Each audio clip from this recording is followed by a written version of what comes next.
Hello everyone, CBSE ने काफ़ी important circular निकाला है regarding class 10th second board examinations. ये काफ़ी इंपॉर्टेंट सर्कुलर है उन बच्चों के लिए जो सेकंड बोर्ड एग्जामिनेशन में अपियर होने का सोच रहे हैं। अगर आप स्टूडेंट है या फिर पेरेंट है या फिर कोई टीचर या फिर प्रिंसिपल देख रहे हैं तो इस वीडियो को पूरा एंड तक देखिएगा। काफ़ी काम का बात इसमें लिखा हुआ है। देखिए, समझ लेते हैं। ये सर्कुलर रिलीज़ हुआ है प्राइमरीली किसके लिए? फॉर द प्रिंसिपल्स के लिए है ये सर्कुलर, लेकिन एज ए पेरेंट या फिर टीचर आपको भी ये बात पता होना चाहिए। सब्जेक्ट है submission of list of candidates, जिसको शॉर्ट में LOC कहते हैं, for class 10 second board examination 2026। जो बच्चे क्लास 10th का सेकेंड बोर्ड एग्ज़ाम देने वाले हैं उनके रिगार्डिंग एक लिस्ट ऑफ कैंडिडेट सबमिट होना है। वो सबमिट कौन करेगा? तो प्रिंसिपल करेंगे। आइए समझ लेते हैं कैसे क्या होगा। लिखा हुआ है कि as per the recommendations of NEP 2020 CBSE has introduced the 2 board examination policy notified on 25 June 2025। 25 जून को CBSE ने एक नोटिफिकेशन के जरिए बताया था कि अब क्लास 10th में 2 बोर्ड एग्ज़ाम होने वाला है, ठीक है, न्यू एजुकेशन पॉलिसी को फॉलो करते हुए। इस पॉलिसी में था क्या? Class 10 students will be given an opportunity to improve their performance in up to 3 subjects during the second board examinations scheduled in May 2026। Second board examination जो कि scheduled है मई महीने में, तो इस एग्ज़ाम में स्टूडेंट्स को एक अपॉर्चुनिटी मिलेगा ताकि वो मार्क्स को इम्प्रूव कर पाए इन 3 सब्जेक्ट्स। ये इंपॉर्टेंट क्राइटेरिया है कि आप सिर्फ 3 सब्जेक्ट्स में भी रीअपियर होकर अपने मार्क्स को इम्प्रूव कर सकते हैं। तो इस सर्कुलर में जो अभी हम पढ़ रहे हैं, this circular explains all the action needed to be taken by the schools for the submission of the LOC for the second board examinations। तो इस सर्कुलर में डिटेल में बताया हुआ है कि स्कूल्स को, यानी स्कूल के प्रिंसिपल को क्या क्या एक्शन, क्या क्या स्टेप्स लेने पड़ेंगे लिस्ट ऑफ कैंडिडेट को सबमिट करने के लिए, ठीक है। तो principals are requested to go through the instructions mentioned and initiate action accordingly for timely submission of LOC for the class 10 second board examinations. तो प्रिंसिपल को कुछ एक्शंस, कुछ इंस्ट्रक्शंस यहाँ पे दिए हुए हैं, उनको पढ़ते हुए अकॉर्डिंगली एक्शंस लेने हैं। क्या क्या एक्शंस है देखिए। How to proceed for LOC submission, कैसे सबमिट करना है लिस्ट ऑफ कैंडिडेट्स को। तो सबसे पहला पॉइंट है LOC will be submitted by the schools for all the desirous student.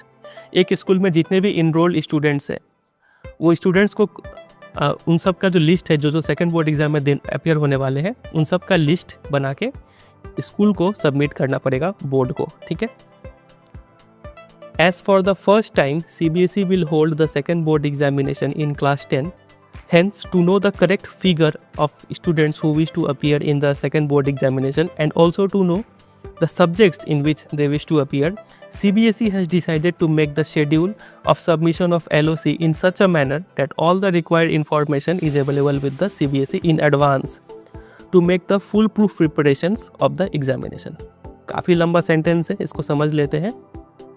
CBSE को 2 चीज़ जानना था। पहला चीज़ है करेक्ट फिगर ऑफ स्टूडेंट्स, कितने स्टूडेंट्स अपियर होंगे, नंबर ऑफ स्टूडेंट्स, ठीक है। और दूसरा चीज़ था किन किन सब्जेक्ट में अपियर होंगे। तो ये 2 चीज़ जानने के लिए CBSE ने पहले से ही एडवांस में ही CBSE ने ये सर्कुलर निकाल दिया ताकि ये सब डेटा उनको मिल जाए, ताकि CBSE क्या कर पाए, फुल प्रूफ प्रिपरेशन कर पाए। कितना स्कूल चाहिए, स्कूल का अरेंजमेंट करना, टीचर का अरेंजमेंट करना, ये सब CBSE पहले से ही, मतलब ये आकर अगर इनको मिल जाएगा CBSE को तो वो ये सब का अरेंजमेंट अच्छे से कर पाएगी। इसलिए CBSE ने एडवांस में ही ये सर्कुलर निकाल दिया। शेड्यूल इस तरीके से है। List of candidate submission in first phase, 3 phase में कैंडिडेट का नाम जाएगा, ठीक है। पहला फेज स्टार्ट हो रहा है 18 मार्च से लेकर 31 मार्च तक, ठीक है। इसमें सिर्फ लिस्ट ऑफ कैंडिडेट सबमिट हो जाएगा और इसका जो फ़ी पेमेंट है वो रिजल्ट डिक्लेरेशन के नेक्स्ट 5 डेज तक चलेगा, ठीक है। फिर दूसरा फेज स्टार्ट होगा रिजल्ट डिक्लेयर होने के बाद वाले दिन से 5 डेज तक, ठीक है। वो सेकंड फेज़ है और यही सबसे काम का फेज़ है, क्योंकि मैक्सिमम स्टूडेंट डिसीजन तब लेंगे कि सेकंड बोर्ड एग्जाम में अपियर होना है कि नहीं। इसके रिगार्डिंग वो डिसीजन रिजल्ट आने के बाद ही लेंगे। तो मैक्सिमम स्टूडेंट इसी कैटेगरी में फॉल करेंगे सेकेंड फेज़ में। फिर भी अगर कोई बच्चा अभी से डिसाइडेड है कि नहीं मेरे को सेकेंड बोर्ड एग्ज़ाम देना ही है, तो वो अपना नाम जाके स्कूल प्रिंसिपल को इन्फॉर्म कर सकते हैं, ठीक है। फिर वो उसी के अकॉर्डिंग लिस्ट ऑफ कैंडिडेट में उनका नाम डाल के सबमिट कर देंगे, ठीक है। फर्स्ट फेज़ में बहुत कम बच्चे ही ऐसे होंगे। सेकेंड फेज़ में जिनका जिनका नाम गया उनका भी फ़ी पेमेंट वैसे ही चलेगा कि रिजल्ट डिक्लेयर होने के 5 दिन बाद तक ये फेज़ चलेगा, ठीक है। फिर है थर्ड फेज़ का टाइमिंग है 7th day from the day of declaration of result for 2 days। Result declare हो गया उसके 7 दिन बाद से स्टार्ट होगा ये थर्ड फेज़ और ये 2 दिन तक चलेगा थर्ड फेज़, ठीक है। और इसी 2 दिन में आपको पेमेंट भी कर देना है। आपको पेमेंट नहीं करना है, स्कूल वाले पेमेंट करेंगे, स्टूडेंट पेरेंट को इसका टेंशन नहीं लेना है, मतलब वो स्कूल वाले को देंगे। Lines will be open till, मतलब रात का 12 बजे तक किसी भी वर्किंग डे का ये लाइन्स चलेगा। मतलब जैसे कि यहाँ पे बोला हुआ है कि 31 मार्च, तो 31 मार्च का रात का 11:59 59 सेकेंड तक वो टाइमिंग रहेगा। एक्सपेक्टेशन फ्रॉम द प्रिंसिपल से क्या एक्सपेक्ट किया जाता है? तो the following are expected from the principal of the schools to the students and their parents. ये एक्सपेक्ट किया जाता है कि प्रिंसिपल से कि प्रिंसिपल स्टूडेंट्स को और पेरेंट्स को ये सब बात बताए। क्या क्या बात बताना है? पहला, be guided about the rules of second board examinations and the use of this facility only in dire need. Principal से ये एक्सपेक्ट किया जाता है कि प्रिंसिपल स्टूडेंट्स को और पेरेंट्स को ये बात बता दे कि सेकेंड बोर्ड एग्जाम में अपियर होने का क्या क्या रूल्स है, प्लस ये फैसिलिटी को तभी इस्तेमाल किया जाए जब ज़रूरत हो, बिना काम का सेकेंड बोर्ड एग्जाम में अपियर नहीं होना है। तो ये बात प्रिंसिपल बताएंगे स्टूडेंट्स को और उनके पेरेंट्स को। दूसरा पॉइंट है, be informed about the eligibility criteria and the schedule of submission and payment of fee. Principal clearly बताएंगे स्टूडेंट और उनके पेरेंट्स को कि सेकेंड बोर्ड एग्जाम में अपियर होने का क्या क्या एलिजिबिलिटी क्राइटेरिया है। अगर आपको मालूम नहीं है तो इसी वीडियो में हम आगे बताए हैं बहुत अच्छे से, उसको देखिएगा, सुनिएगा। और शेड्यूल कि कब कब फॉर्म सबमिशन होगा, फ़ी पेमेंट कब करना है, ये सब बात प्रिंसिपल बताएंगे स्टूडेंट और उनके पेरेंट्स को। तीसरा पॉइंट है, be inform that as examination centres would be limited in number, hence their examination centre might not be nearer. ये इंपॉर्टेंट पॉइंट है। स्टूडेंट और पेरेंट को ये बात पता होना चाहिए कि एग्जामिनेशन सेंटर लिमिटेड होगा। जैसा जो मेन बोर्ड एग्ज़ाम में हुआ, फर्स्ट एग्ज़ाम में कि आपके हर स्कूल में लगभग एग्ज़ाम हुआ था, लेकिन सेकंड बोर्ड एग्ज़ाम सब स्कूल में नहीं होगा, लिमिटेड स्कूल्स में ही होगा, क्योंकि नंबर ऑफ़ कैंडिडेट्स कम होंगे। इसलिए हो सकता है कि एग्जामिनेशन सेंटर आपका दूर पड़ जाए, ठीक है। तो ये बात को लेकर पहले ही अवेयर रहिए। दूसरा, no examination centre will be changed once allotted. एक बार आपको कोई स्कूल अलॉट हो गया कि यहाँ पे एग्ज़ाम देना है, वो चेंज नहीं होगा। पांचवा, be advised about who so ever wishes to appear in the second board exam because of any reason they should submit LOC during first phase as this will help CBSE in the advance preparation. इसको समझिएगा, अगर आपका कोई भी ख्वाहिश है second board exam में appear होने का, हल्का सा भी अगर आपका पॉसिबिलिटी बन रहा है, तो ये रिकमेंडेड है। CBSE ये रिकमेंड करता है कि आप फर्स्ट फेज़ में ही, मतलब 18 तारीख से लेकर 31 तारीख तक ही अपना नाम सबमिट करा दीजिए स्कूल में, ठीक है। क्यों? क्योंकि इससे CBSE को हेल्प मिलेगा एडवांस प्रिपरेशन करने में। सिर्फ नाम ही तो देना है, फ़ी पेमेंट तो आप रिजल्ट आने के बाद ही कर रहे हैं, ठीक है। बाद में आपका माइंड चेंज भी होता है, तो फ़ी तो आप दिए नहीं है तो टेंशन नहीं है, आपका नाम वैसे भी डिलीट हो जाएगा, ठीक है। और अगर आप पहले ही नाम सबमिट कर देते हैं तो इससे CBSE को फ़ायदा होगा, बस और कुछ नहीं। However students can decide finally based on the declaration of result. आपका फाइनल डिसीजन आप रिजल्ट आने के बाद ही लीजिए, कोई प्रेशर नहीं है, ठीक है। और पे द एग्जामिनेशन फ़ी, रिजल्ट आने के बाद ही आप फ़ी भी पे कर रहे हैं। Students who decide based on their result may submit both LOC and examination fee during second phase. अगर आप फर्स्ट फेज़ में नहीं जमा कर पाते हैं तो आप सेकेंड फेज़ में ही अपना नाम भी, मतलब LOC भी और फ़ी भी, दोनों ही सेकेंड फेज़ में भी जमा कर सकते हैं। फर्स्ट फेज़ में जमा करने का यही एडवांटेज है कि इससे CBSE को हेल्प मिल जाएगा एडवांस प्रिपरेशन करने में। समझ रहे हैं? अगला बात जो आपको पता होना चाहिए स्टूडेंट, पेरेंट और प्रिंसिपल को, वो ये है कि candidates appeared in the main examination, जो फर्स्ट एग्ज़ाम है, जो उसमें अपीयर हुए हैं, and placed in the compartment, और वो बच्चे जिनका कंपार्टमेंट आ गया, कंपार्टमेंट मतलब आप 1 या फिर 2 सब्जेक्ट में फेल हुए हो। अगर 2 से ज़्यादा सब्जेक्ट यानी 3 या फिर 3 से ज़्यादा सब्जेक्ट में फेल हो गए तो आप तो इसेंशियल रिपीट कहलाएंगे, फेल है मतलब, ठीक है। CBSE फेल शब्द इस्तेमाल नहीं करता है, इसेंशियल रिपीट शब्द इस्तेमाल करता है। तब तो आप सेकेंड बोर्ड एग्जाम दे ही नहीं सकते हैं, ठीक है, आपको नेक्स्ट ईयर वेट करना पड़ेगा। लेकिन अगर आप कंपार्टमेंट है, कंपार्टमेंट मतलब 1 या फिर 2 सब्जेक्ट में अगर आप फेल हैं तो उनको क्या करना पड़ेगा? Such candidate need to resubmit their LOC afresh as their improvement subject criteria might change.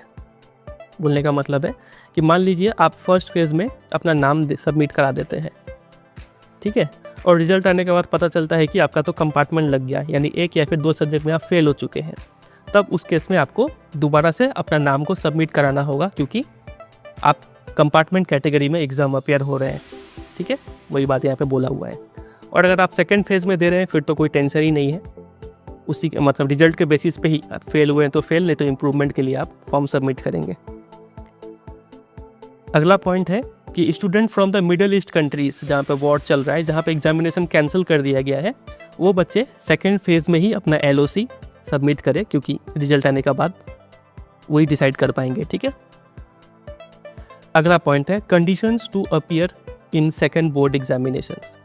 क्या क्या कंडीशन है सेकेंड बोर्ड एग्जाम में अपीयर होने का, ये भी काफ़ी इंपॉर्टेंट है, समझ लीजिए। पहला पॉइंट है it is mandatory for all the students to appear in the first board examination. Second board exam में अपीयर होने के लिए ये कंपलसरी है कि आप फर्स्ट बोर्ड एग्जाम में अपीयर हुए हो। ऐसा नहीं कि फर्स्ट बोर्ड एग्जाम स्किप कर दिए और सीधा आ गए सेकेंड बोर्ड एग्जाम देने के लिए, तो आपको इंटरटेन नहीं करेंगे, आपको अलाउ नहीं करेंगे, ठीक है।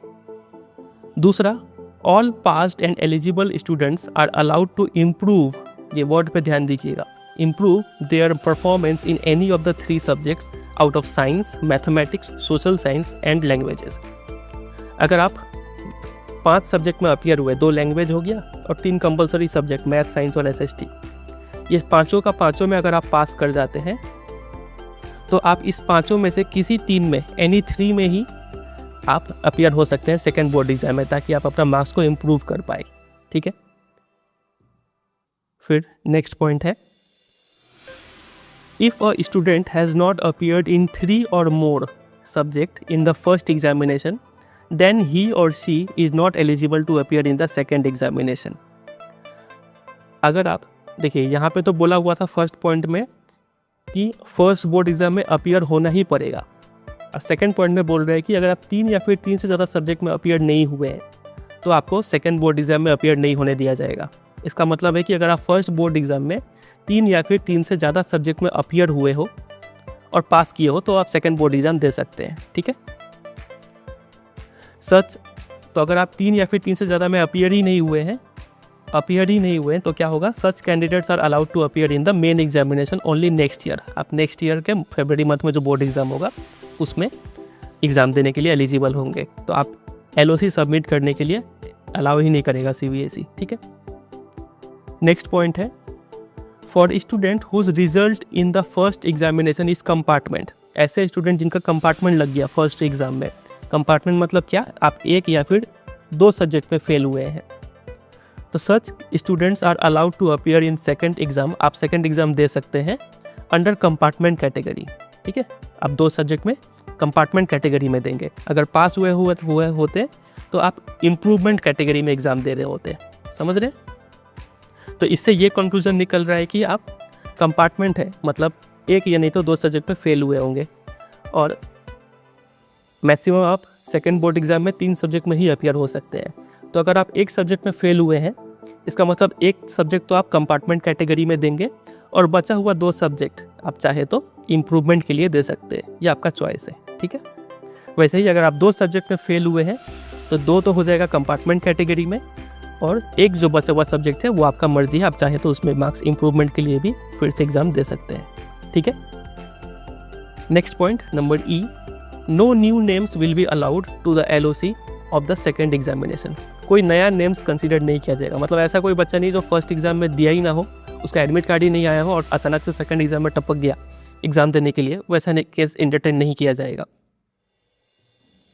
Subject change are not allowed from first examination to the second examination except permitted as per policy in case of mathematics. Subject change आप नहीं कर सकते हैं फर्स्ट एग्जाम और सेकंड एग्जाम में, ठीक है। जो सब्जेक्ट में आप फर्स्ट एग्जाम में अपीयर हुए थे वही में आपको सेकंड बोर्ड एग्जाम देना पड़ेगा, एक्सेप्ट मैथमेटिक्स के केस में। अगर आप स्टैंडर्ड लिए थे फर्स्ट बोर्ड एग्जाम में तो आपको अलाउ है कि आप सेकंड बोर्ड एग्जाम में बेसिक लीजिए और उसी के अकॉर्डिंग एग्जाम दे दीजिए, ठीक है। दूसरा, no correction in the students data from first examination to second examination is allowed. Student data में नाम का spelling, father name, date of birth, ये सब में कोई करेक्शन अलाउ नहीं होगा अभी, ठीक है। फिर candidates who were registered as CWSN, मतलब कैंडिडेट विथ स्पेशल नीड, जो विकलांग बच्चे हैं, ठीक है, दिव्यांग, in the first examination will only be extended facility as provided by the CBSE। जो फर्स्ट एग्जाम में इस कैटेगरी में अपीयर हुए थे उन्हीं को सेकंड एग्जाम में इस कैटेगरी में अपीयर होने के लिए अलाउ किया जाएगा। No new candidate is allowed under CWSN category in the second board exam. कोई नया कैंडिडेट को इस कैटेगरी में अलाउ नहीं किया जाएगा। मतलब फर्स्ट एग्जाम के बाद अगर मान लीजिए आपका एक्सीडेंट हो गया और हाथ पैर तुड़वा लिए तो आप तो CWSN कैटेगरी में आ गए, लेकिन फर्स्ट एग्जाम के बाद आए हैं तो आपको इसका बेनिफिट सेकंड बोर्ड एग्जाम में नहीं मिलेगा, ठीक है। अगर आपका हाथ पैर फर्स्ट बोर्ड एग्जाम के पहले टूटा है तो आप सेकंड बोर्ड एग्जाम में भी उसका फैसिलिटी ले सकते हैं, ठीक है। नेक्स्ट, इंटरनल असेसमेंट का बात कर लिया जाए कि इसका क्या होगा। 80 मार्क्स का तो थ्योरी पेपर होता है और 20 नंबर का इंटरनल असेसमेंट होता है। तो 80 मार्क्स में तो आप सेकंड बोर्ड एग्जाम दे के इम्प्रूवमेंट कर सकते हैं, लेकिन इंटरनल असेसमेंट का मार्क्स क्या होगा, कोई फैसिलिटी नहीं है इसको इम्प्रूव कर पाने का, ठीक है, क्योंकि ये ईयर लॉन्ग एक्सरसाइज है। पूरा साल भर का एक्टिविटी के ऊपर आपको ये 20 नंबर दिया जाता है। आप कितना होमवर्क किए, कितना टेस्ट में स्कोर किए, उन सब के बेसिस पे। तो ये 20 में से जितना आपके स्कूल वाले ने सबमिट किया है वो उतना ही रहेगा, ये चेंज नहीं होगा, ठीक है। फिर नेक्स्ट है eligibility criteria for appearing in the second board exam. काफ़ी हद तक हमने समझ ही लिया है, फिर से एक बार समराइज करके अच्छे तरीके से यहाँ पे लिखा हुआ है। फाइनल समझ लीजिए क्या क्या एलिजिबिलिटी क्राइटेरिया है। पहला, must have appeared in at least 3 examination in the first exam. पहला यानी जो मेन बोर्ड एग्जाम है उसमें कम से कम 3 सब्जेक्ट में आप अपीयर हुए हो, ठीक है, पहला कंडीशन।